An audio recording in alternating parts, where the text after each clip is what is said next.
Hello दोस्तों, आज हम आपसे हमारे पर्यावरण के बारे में बात करेंगे। हम सबको पता है कि हम मनुष्य ऑक्सीजन लेते हैं और कार्बन डाइऑक्साइड छोड़ते हैं और पेड़ पौधे उन कार्बन डाइऑक्साइड को वापस ऑक्सीजन में बदल देते हैं, जिसके कारण हमें कभी ऑक्सीजन की कमी नहीं पड़ती। लेकिन सोचिए, अगर सारे पेड़ पौधे काट दिए जाएं, तो फिर हमें ऑक्सीजन मिल ही नहीं पाएगा और हमारा दम घुट जाएगा। हम थोड़ी देर भी जिंदा नहीं रह पाएंगे।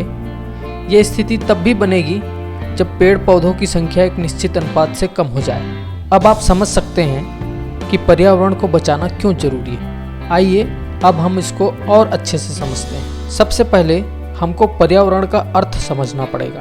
हमारे आसपास स्थित हर जीवित और निर्जीव चीज़ें हमारा पर्यावरण है। जैसे ये पेड़ पर बैठा बंदर, ये हाथी, ये घर, ये सड़कें, ये सड़क पर चलने वाली कार, ये नदी और हमारे आसपास मौजूद ये हवा इत्यादि।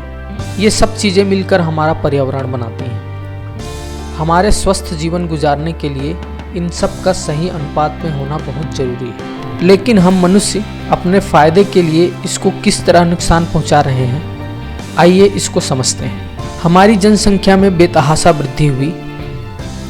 हमने क्या किया? हमने पेड़ काटे और घर बना लिए। हमने जंगलों की अंधाधुंध कटाई की और वहां बड़ी बड़ी फैक्ट्रियां लगा ली, जिसके धुएं से हमारी हवा प्रदूषित हो रही है। हमने पेड़ काटे और सड़कें बना ली और उन सड़कों पर हमारी हवा को प्रदूषित करने वाली गाड़ियां चलाई। जंगलों की कटाई का परिणाम ये हुआ कि आज हाथियों और बंदरों का झुंड हमारे घरों तक आ रहे हैं और जान माल का नुकसान कर रहे हैं। इन सब का जिम्मेदार सिर्फ और सिर्फ हम हैं। हमने फैक्ट्रियों के रासायनिक पदार्थ को नदियों में बहाकर नदियों के स्वच्छ पानी को प्रदूषित किया। हमने घरों के कचरे को भी नदियों में बहाकर पानी को प्रदूषित किया। हमने कोयले और लौह अयस्क जैसे खनिजों के लिए पहाड़ के पहाड़ खोद डाले। हमने अपनी हवा, पानी और जमीन को प्रदूषित किया, लेकिन इसको ठीक करने के लिए पर्याप्त कदम नहीं उठाए।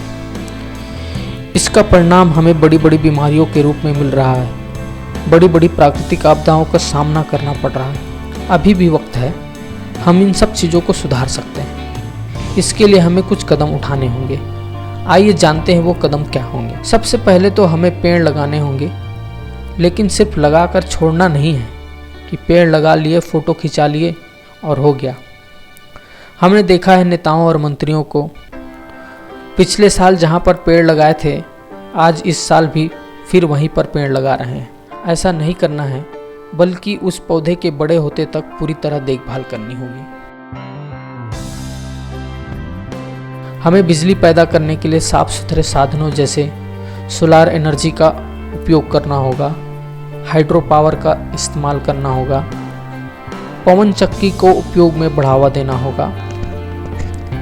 हमें प्रदूषण न करने वाले या कम प्रदूषण करने वाले वाहनों का उपयोग में बढ़ावा देना होगा, जैसे solar car, electric car, bicycle इत्यादि।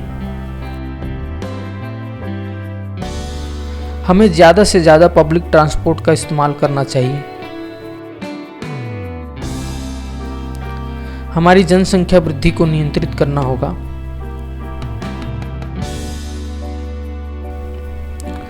कचरों का उचित निपटारा करना होगा।